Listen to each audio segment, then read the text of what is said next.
Maraming ginawang himala si Jesus. Nagpagaling na may sakit, nagpalakad ng pilay, at nagpagaling ng bulag. Nasabi mo na yan, Pablo o Saul, kung ano man ang tawag sa'yo ngayon. Pero nakita mo ba na malapitan ng mga himala niya? Maraming taong nakakita.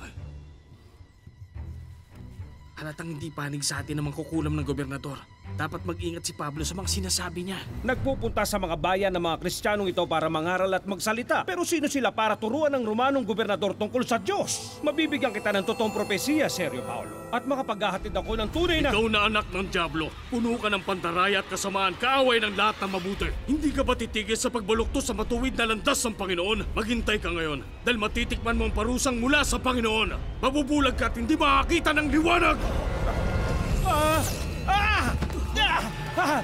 Ang mga mata ko! Anong nangyari? Pansamantala mong hindi makikita ang liwanag.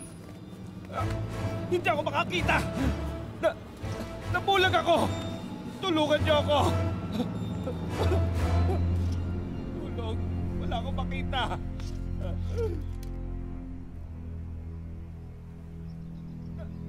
Nabulag ako! Tulungan niyo ako! Naniniwala na ako na totoo ang iyong Diyos. Ituro mo sa akin ang lahat ng dapat kong malaman tungkol kay Jesus at sa kanyang mensahe.